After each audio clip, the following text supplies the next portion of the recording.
Hello, fellow podcast listener. You listen to podcasts. I listen to podcasts. We're twinsies. I'm your host, Alan Seals, and our guest for this episode is Robyn Hurder, who you may have seen recently, of course, in that little show called Moulin Rouge. She was Nini and got her a Tony Award nomination for that phenomenal performance. I saw the show several times and was just blown away by her performance every time. So she, of course, is going into A Beautiful Noise, the Neil Diamond musical, this fall. And as I'm recording this intro, they just started rehearsals. And warning, though, as we recorded the interview, as you'll hear, my voice is a little bit different because I was still getting over COVID. We recorded it a few weeks ago, so my voice isn't back to where it should be during the interview. So there you go. You got it. Robyn is such an awesome person, and I'm truly happy to see that she's finally getting the attention down center stage that she deserves. She's one of the leads now, coming up, as I mentioned, in A Beautiful Noise, and God, I cannot wait to see it. She is so fun to talk to. Connect with me online on Instagram and Twitter, theater_podcast, on TikTok at the Theater Podcast, and leave a rating, leave a review, do what you do. And now everybody, please enjoy this episode with Robyn Hurder. Here you go. 1, 2, 3.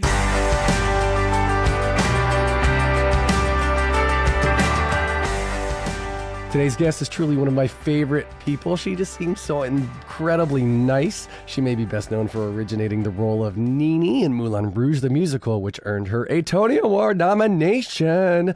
The pure embodiment of a triple threat. Past Broadway credits include Chicago, Chitty Chitty Bang Bang, The Wedding Singer, Grease, Nice Work If You Can Get It. And she just recently finished originating the role of Marcia Murphey in the world premiere of A Beautiful Noise, the Neil Diamond musical, which is now set to transfer to the Broadway, beginning previews on November 2nd at the Broadhurst Theater. Robyn Hurder, welcome to the Theater Podcast. What an introduction. My face already hurts from smiling. Why, thank you. Well, okay, you want to smile? All right, so I'm going to kick in real quick to a little icebreaker here. Let me share my screen, and I just want to play a little memory for you here.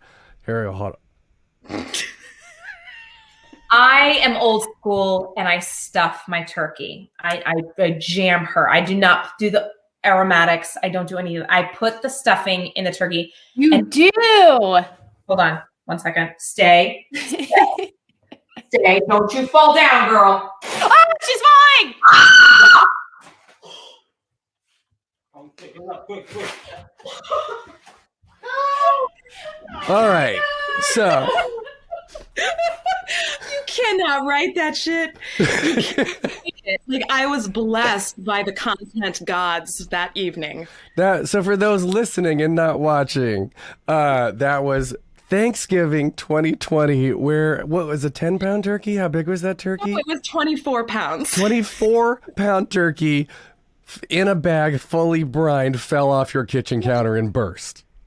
After I had an entire bottle of wine. After you had an entire bottle of wine. So this was going to be my nice little icebreaker moment, because the things that people may not know about you, or maybe they do now, is that you like wine, you like to cook, and you have an incredibly understanding husband who continues to mop up your kitchen while you continue to live stream on the internet.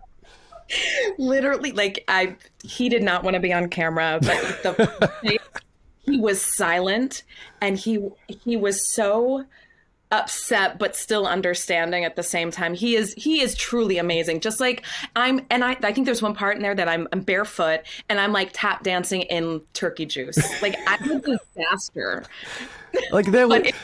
It was a trash bag. You had it was a full trash bag of brine and 24-pound turkey that literally burst on your kitchen floor. It was like 5 gallons of liquid, and it just went everywhere. And it just, and like turkey juice is kind of greasy because there's a lot of, it took forever to clean. And then I had to do it all over again. That was. Oh, you still had to make the turkey again, because that was your actual Thanksgiving turkey? I did the brine all over again. Oh. I mean, thankfully I had enough of the ingredients, but I had to do it all over again. It's historic. Was he, did you laugh about it after the fact, or was he angry with you? He wasn't he wasn't angry with me. He was just very quiet. Like, it's not what he wanted to do on a Tuesday night at midnight. So live on the internet. Yeah, but I'm like, babe, you gotta go with it. Like, I was just like, I love you. I love you. I love you. The show. Because I still have to do the show. The show must go on. Man. Obviously, I still am getting over my own COVID experience, and I want to throw my hat off. I'm wearing a hat. I'm not going to throw it off, but I want to metaphorically throw off my hat to you and the performers. And I remember when March 20th, it was 2020, when Broadway shut down. Earlier that day, Moulin Rouge had already canceled the performance. Yeah, we were ground zero. Yeah, we blame it on Tam Mutu. Who played the Duke. We always blame it on him. That he's the one that started COVID and he shut down the world because he was the one that had like symptoms. Mind you, like 5 other people before, like in January, February, were out with this mysterious sickness that they were testing negative for the flu, but they tried to come back to work and then they couldn't work because they were just so weak and fatigued. And, so it was already in the company. And then we all got it. Like, I tested positive March 16th, and that was a doozy. That's what I was going to say was that, I mean, before vaccinations and boosters and everything, like, you guys got it. And I've been double vaxxed and boosted, and this was my first time getting it this past week or last week, and it knocked me out. And at my age, and I'm 41, right? Still, I'm almost there, yeah. And like, I do the opening number of Moulin Rouge as a morning routine just because I can, right? And I've got I'm like getting out of bed high kicks like Robyn Hurder. What else am I going to do with my morning? Exactly. And I cannot frickin' imagine you guys having to do that 8 shows a week, coming back after all that fatigue. How physically do you power through that? It was so. When we did the reboot, when Broadway came back, and then we all got hit with it again in December of 2021. Yes. Yeah. December 2021, Omicron. She wiped out our company again. Coming back from that in the new year, it's a double whammy because your lungs, I feel like we all have kind of like scar tissue in our lungs from coughing from the first round. Yeah. Not being able to really have your full breath and then also like slap a corset on you. It's just like, it was pure hell trying to go back, and you have to build your stamina up all over again. And it's even harder because you've got this restriction in your chest and you're still coughing up mucus and all that stuff. I have to say the Omicron one, it was not that bad for me. It was like a day, I didn't feel well, but I still had to be out of work for 10 days. Or back then, was it 10 or 14? I can't remember. It was 14 back then still. Yeah. But this past round, that's right, folks, I have gotten it 3 times. I'm so good at it. Should be my special skills on my resume. This one was so weird because again, it's like every show they get wiped out, and we had to stop production for about a week in previews in Boston for A Beautiful Noise. And I was the latecomer to the party. Everyone got it, and I was praying every day. I was like, just let me get it now while I'm off. And then of course we opened, and then I got it. I was the only one that got it late, and it was fine. And then I came back to the show, and that was very difficult for me to go back because I sing a lot of high shit in the show, especially at the end of Forever in Blue Jeans. So it was a constant challenge, but I felt okay. But then it kept coming back. I've been sick off and on for a solid 2 months, and I still have this weird spot on my like sore throat. I just went to the ENT yesterday, so my cords are fine. I got scoped for the first time, and it was terrifying. I almost passed out. But cords are fine. But it's still like, this is a little bit. She is lingering. I hope it's not this way for you. I hope you get better fast. But it's weird. Yeah, I don't know. I mean, for me, my head feels okay. My body feels okay. And it's just like my throat, and I've got this constant like faucet of mucus that is just like coming out of both ends of my nose, the front and the back. And that's the thing. It's this constant drippage in the back of the throat Oh, it's awful. I'm sorry. Well, welcome to the COVID podcast with Alan Seals. It's wonderful to have you. We're talking about COVID for the rest of the year. No. So we'll get into beautiful noise because I'm super, super excited to hear about that. But I want to back up a second and learn about Windham, Maine, which is where you grew up, yeah? I grew up in Windham, Maine. I moved to Maine when I was 6. We first moved to Scarborough, and then when I was 11, we moved to Windham. And my parents are still there in the same house. And it's a great place to grow up. Very small town, simple. People are nice in Maine. You know, it's I'm very grateful to be able to call it home. So where did the love of performing or the start of performing, where did that all start marrying its way into your life? And I guess, did you start with dancing? Was that number one? Yeah, my mom was pretty awesome. That she always would put on all different kinds of genres of music, whether it was ABBA, classical music, rock, and of course she loved show tunes. Nobody in my family is artistic, like into the musical theater arts. But as a small kid, I was wild. Like, I was just such a spaz, and all I would do was dance around the house. And it's so funny. I get so annoyed with my own son, Hudson, and then I look at him. I'm like, oh, right, that was me. Yep. It's totally, I'm looking at myself. So she just decided to just throw me in dance class. She's like, she dances all the time, but she's so chaotic. Just do something with her, like organize it. So I liked it. And then she took me to see Cats in Portland, Maine. And I was like, sign me up. I'm sold. That's what I want to do. And that was when I was like 7, I think I saw it. And I just kept going with dance. I fell in love with it. And then when I was 12, when we moved to Windham, that's when I really knew that I needed to like have more ballet training. So I switched my dance schools. I went to Maine State Ballet till I was 18. And that's where I really just got my dance foundation there. Really focused on ballet, almost kind of gave up. I didn't give up tap and jazz, but I really focused on my technique. And I'm very glad I did that, even though I really didn't really love ballet.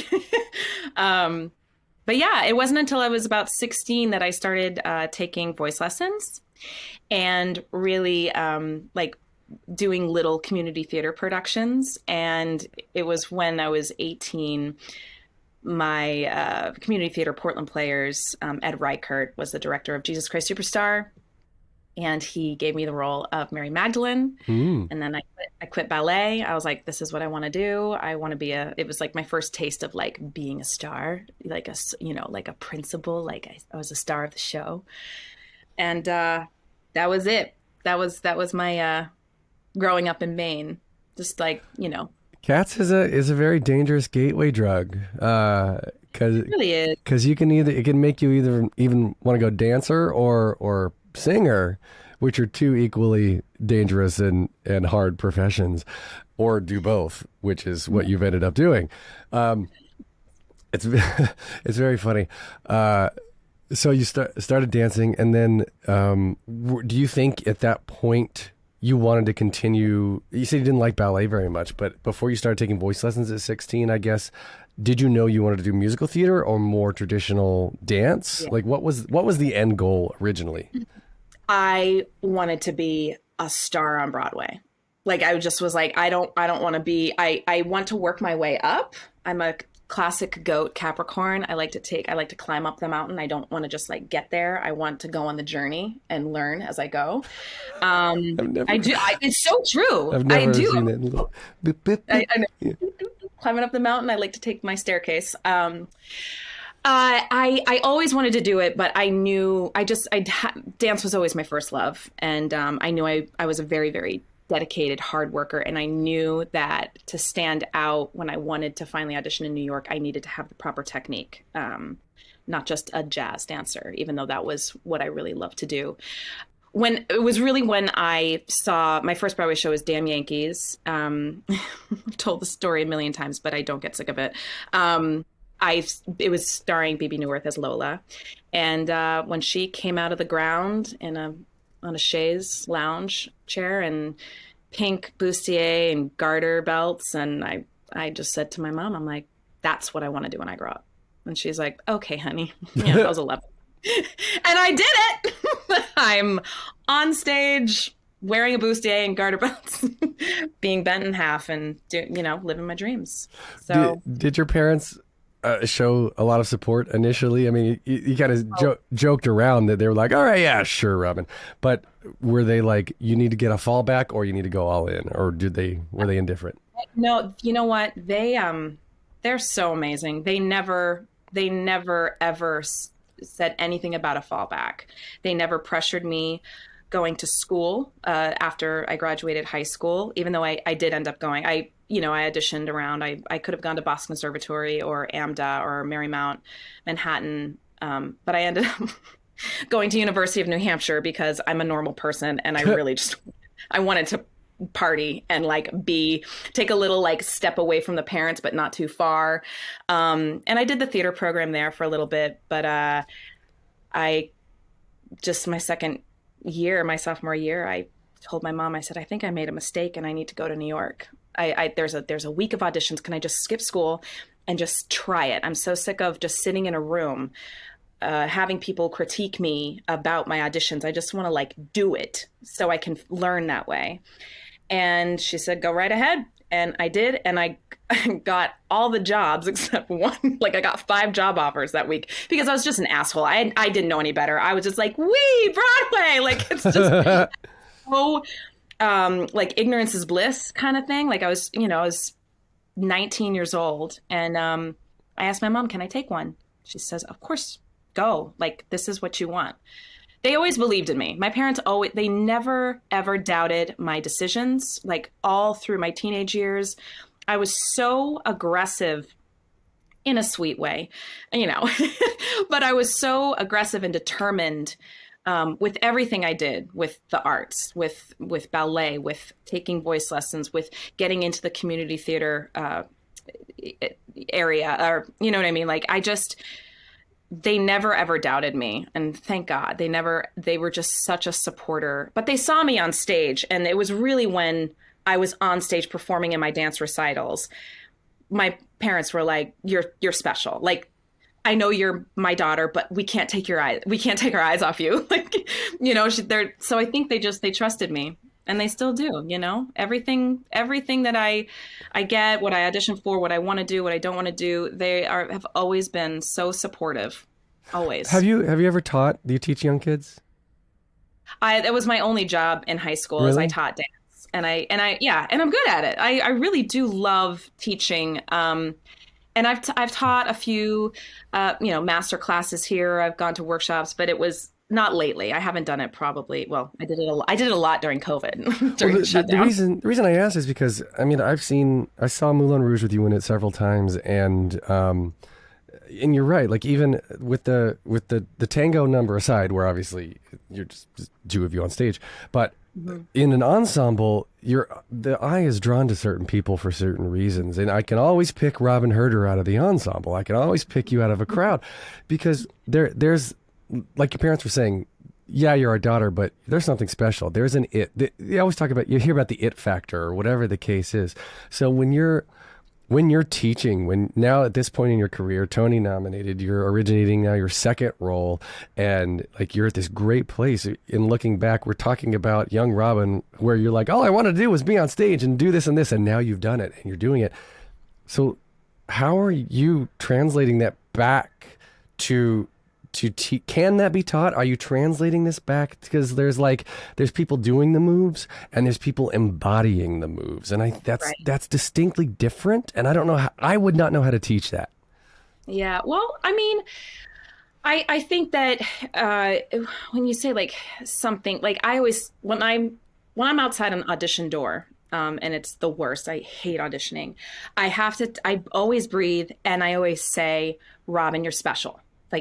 Just remember that.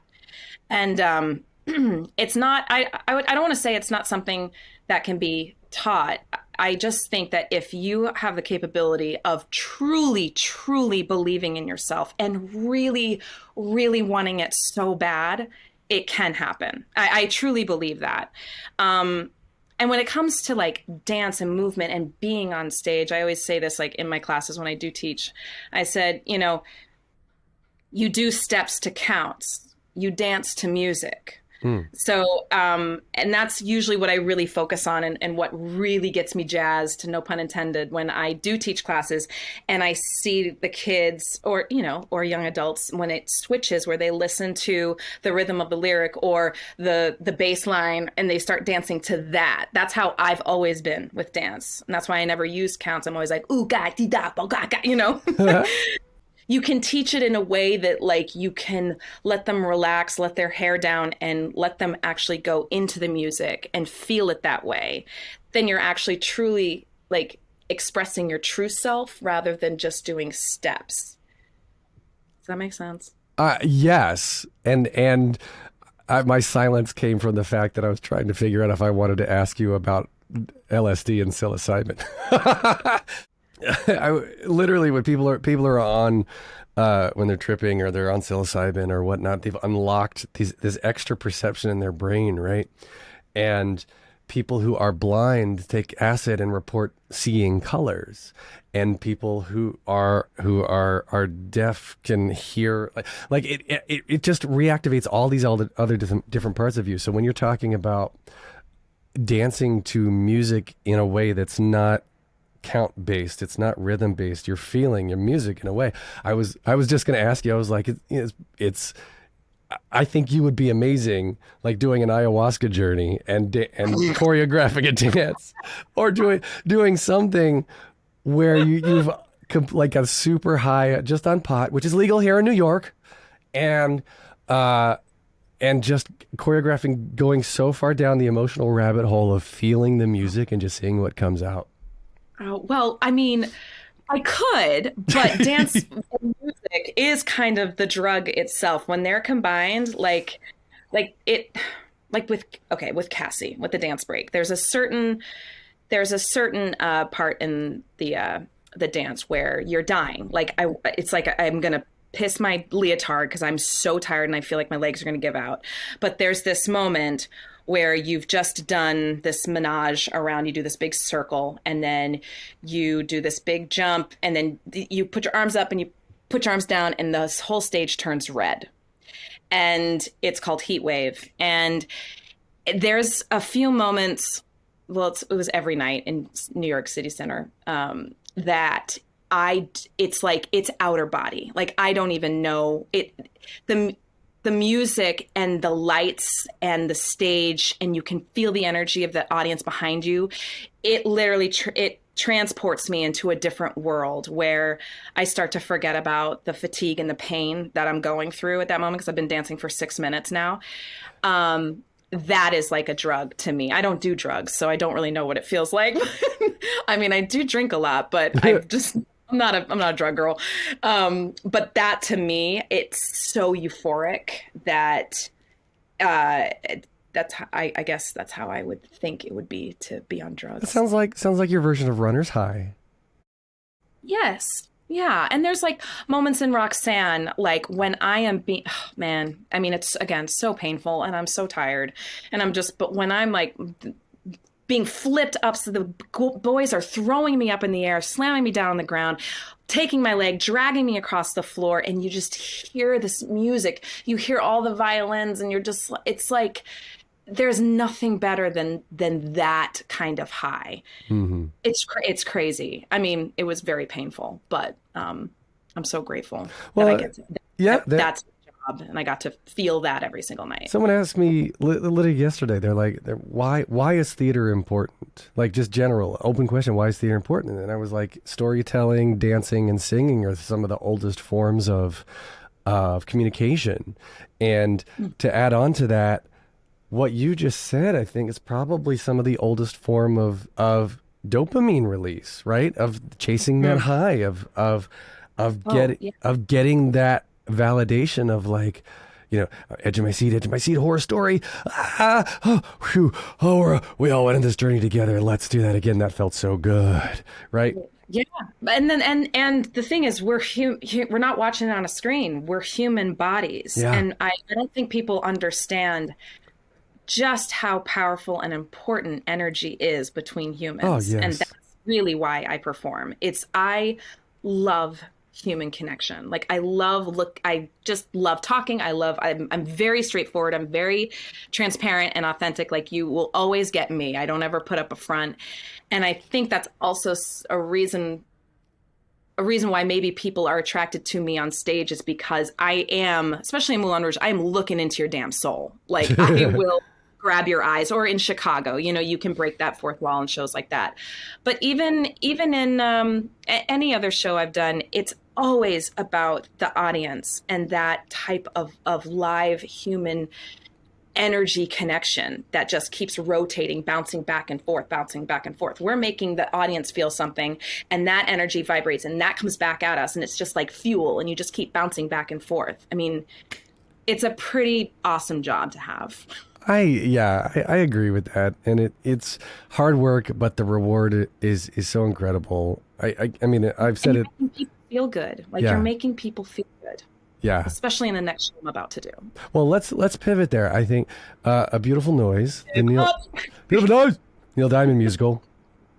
Like, tell me about how you got involved in the first place, because it was originally announced in 2019, and then the pandemic came 2020 in March, shut down Broadway.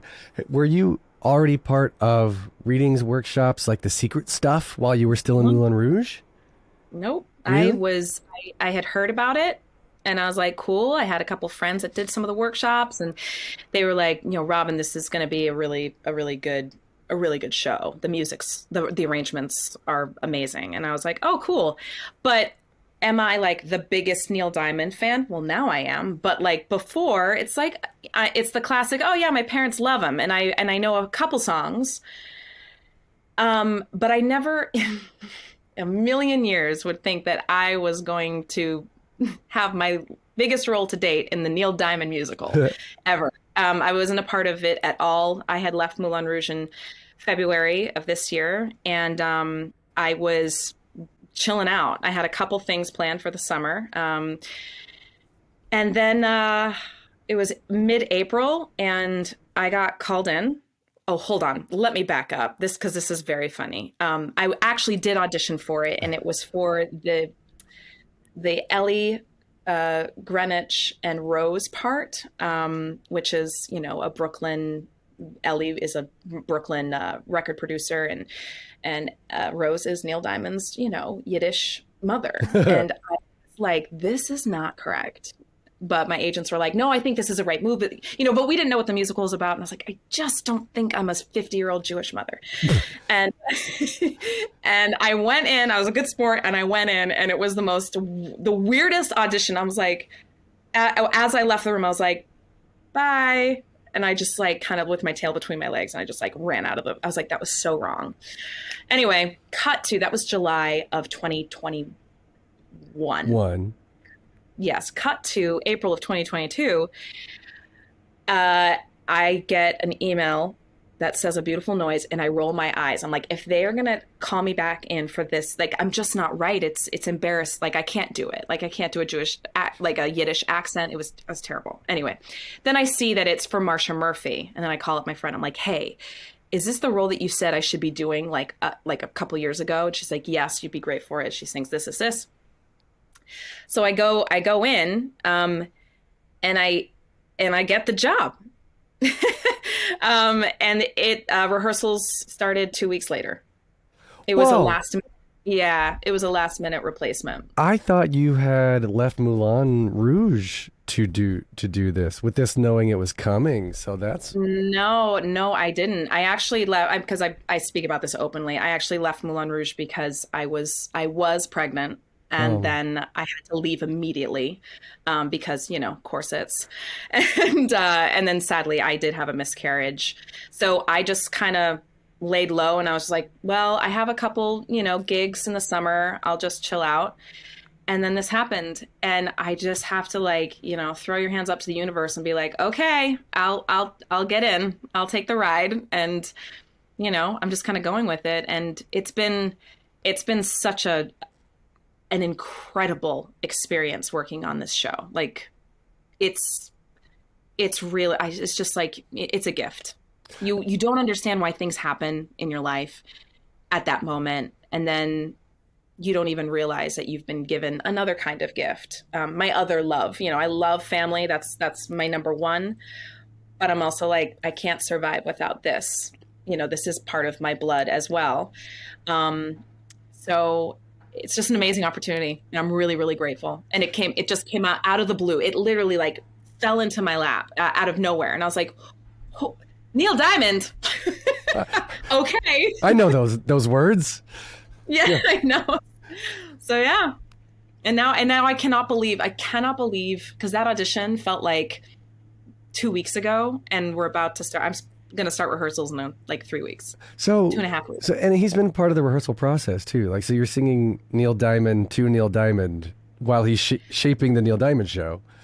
Well, he came in, like, he saw our last couple run-throughs in the studio, and he's the sweetest, most adorable man, so supportive. It was pretty surreal sitting on the side, watching him watch Will sing his songs, and he's singing along with him. It's just, I'm like, what is happening? Wow. It was really, it's these moments that you're like, how did I get here? And then you call your mom and your dad. And you're like, Mom and Dad, I don't have to wear corsets anymore.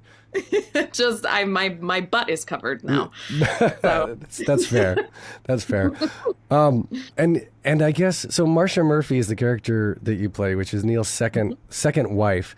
So what is the significance of Marsha, of the second wife in Neil's life? Because I don't know, like you, I know his music. Of course, I can sing Sweet Caroline because I'm a white guy who went to college. Right. So like, everybody knows that song, but I don't know the facts of Neil's life, which is why another reason I'm really excited to see this show. And so I guess explain to me and listeners now, like why is Marsha one of the biggest characters here other than Neil? So Marsha was his second wife, his longest marriage. She was the one that really, not necessarily made Neil Diamond, but she was extremely supportive, and she saw something in him. And she was the one that got him out there and like really performing, and kind of helped peel away all these layers of Neil, and exposed the sequin clad performer extraordinaire man that we all know now. But with that, she helped support and push and create him. But with that, he, grew, and he was a massive, superstar, rock star. And he was always on the road. And eventually, when you just don't spend time with that person, and this went on for decades, literally, or like, years of him being on the road, the relationship suffers, and they parted ways in 94 after 25 years of marriage. Wow. Very amicable. To be honest, there is not a whole lot of information on Marcia Murphey. She's a very private person. But what we do know is that she was always very supportive. And I think they still have a deep, deep love for each other. I mean, even Neil mentions her in, his past interviews that, she's worth everything that happened, because it was like a rumor that it's like the most expensive divorce in Hollywood. And he's like, it's not what you think, but she's worth every penny. He owes like everything to her. Well, yeah. If she was the one who supported him and pushed him and put him out there, then yeah, like she's half of the image that is Neil Diamond. Because there's the person privately who poops, and there's the public person who sings and earns tons of money. And the public. And that person took over the person, and that's one of my big number in the second act is Forever in Blue Jeans. And that kind of explains that like, whatever, money is money, and we're like flooded with money. But if I could have that, or just be forever in blue jeans, just be us when we first started, where we didn't have any of this, obviously, it's love or money. That's interesting, because it brings me to one of my final things that I know that you love and you're vocal about is your family. And you've mentioned this multiple times, and something that I truly respect about you and others like Kara Cooper and Jessica Rush is that you're so vocal about how frickin' hard it is to be a mom and a Broadway star. It is. And so for you, did you ever, I mean, I was going to say, did you ever feel like you had to choose? I'm sure that's every day. But at some point, I don't want to put words in your mouth, but like with Moulin Rouge, as demanding as that is, when you have a newborn, you're missing bedtime and whatnot, like how is that for you as a mom, trying to maintain your always growing career, because Broadway is in theater and TV and film, everything is just so up in the air, and then still trying to maintain that family? I think every mother feels the same exact way that maybe they don't. Maybe some moms think that they're just nailing it all the time. I think I'm a disaster, but it's because I care so much. I love so fiercely, and I'm also a perfectionist, and I want to be perfect at everything, and it's just not a reality. So every day, I think I'm failing at something. I'm either being a crappy mom or I cracked on stage. You know what I mean? There's always this balance. I talk about these scales, and they're never, ever equal. They're never 50-50. One's up, one's down. And it's just constantly trying to find the balance. And to be very, very honest, I am struggling with it the most right now and for the next year. I will be, I think as you get older, I'm 40, and my son is getting so into soccer. Like, he's really, really good. And I'm going to be, I miss his games. I miss his practices. And it's something that's so important to him. That's like a knife in the heart, in the gut, and, but he also, sorry, I'm all over the place. He also knows, he's seen what I've done. He saw Moulin Rouge. He saw Beautiful Noise in Boston. And I know he is so proud of me. And I hope that when he grows up, he's going to be like, my mom was such a badass. Like, she just like went to New York City every single day. And she was like the star on Broadway. And she just like made a living for herself. And she gave me this amazing life. Because she's dedicated and she's a hard worker, and she is following her passion. But I am really getting nervous about leaving again, because you get so used to being home. And it's great. Even though I was in Boston for the summer, this is different. I will not see him after school at this point, and I'm going to see him in the morning for a second, and then I have to go into the city. So I don't know. It's always, I'm never going to nail it. It's always trying to put the puzzle together correctly. And you just have to take it. I've said this from day one, the minute he was born, and I was like, I'm not good at this, but it's like 1 second at a time. Like, you just have to put one foot in front of the other and take a deep breath, and don't worry so much about what tomorrow is, or what the next 6 months are going to be like, or what next, you know what I mean? How are we going to figure out the holidays? It's just like, breathe, pour yourself a glass, and just deal with this moment at this time. And I think that's a healthy way to live. Sorry, that was a big tangent. No, it's perfect. And I think it's spot on too, because I see this in my own family and with friends who are also parents. It's funny because as soon as you, like when I started having my children, all of a sudden, all these like really scary sort of questions and stories, and not scary in a bad way, just like, wait a second, adults and parents don't have everything together. They don't have all the answers. I mean, I still remember that moment in high school when I was like, wait a second, I'm smarter than my parents. This is weird. Like, do you remember that moment, right? We're like, I can do these things better than my parents now. What the? And then, but that ended as me, Alan, like imposter syndrome, always trying to figure out how not to screw up. Like, it's a fear of going through and making sure that I do my best. While at the same time, my 2 kids think I'm a superhero. And that's the extra responsibility, right? Like, just by being me, they're like, Daddy, can you lift? I bet Daddy can lift that. Like the my dad can beat up your dad thing. Like that is so true in their minds. Like that metaphorically, right? Everyone thinks their dads are the best, and their moms. And then I look at Hudson, and I look at him, and I sometimes I get so scared, because I'm like, I still feel like I'm a kid. I'm a kid raising a kid.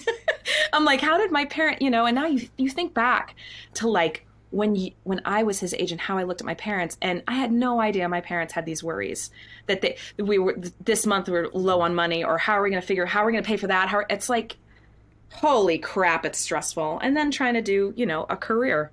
Yeah. it's a constant balance game. Yeah. And I just keep showing him videos of dropping food off the kitchen counter, and like, look, mommy's not perfect, but mommy's always gonna love you. That's all he's got to hear. He loved watching that. He laughed so hard. Oh man.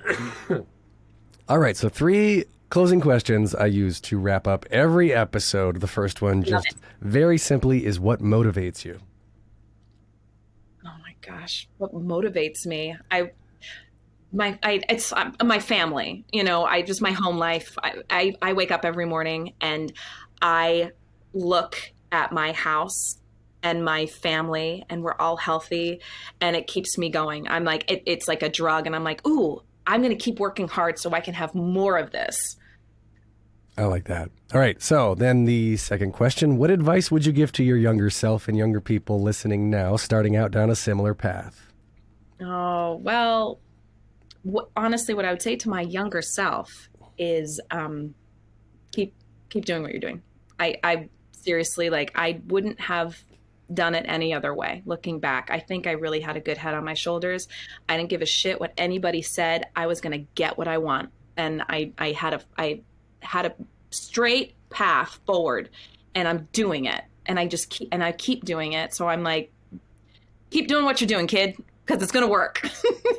And for people who, this is the most difficult question to ask, because you could talk about it for hours of what advice do you have for someone who's, wants to be on Broadway, who wants to be in the arts, who wants to perform?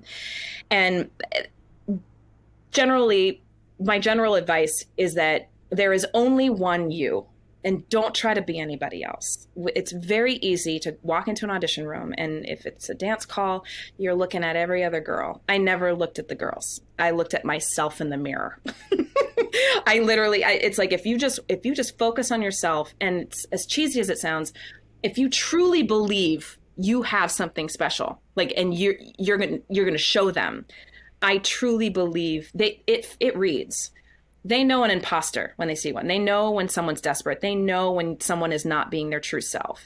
If you just remain true to who you are and really, really know what you want, you're going to be okay. All right, so here's the hardest question. Last one. If you could only see one show for the rest of your life, but you can see it as many times as you want, what would you see?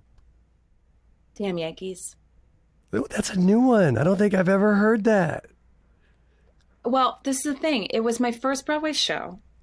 I saw Lola. I saw Baby North. I was like, that's what I want to do. I love the music. I love the story. I wish that it needs to be rewritten, but it is my dream role. I need to do Lola on Broadway before I die. So someone needs to, I've been squawking this for 5 years. Someone needs to zhuzh it up a bit, make it appropriate. Not make it, so white. and I don't know. I just love the music. I love the production I saw. I just love the show so much. Wonderful. So where can we find? That's a really hard question. It is hard. And it's strange because answers have changed pre and post pandemic. So people Really? Before the pandemic, it was mostly Sweeney Todd. After the pandemic, it's been much brighter, happier things. So it was funny because that was the turning point.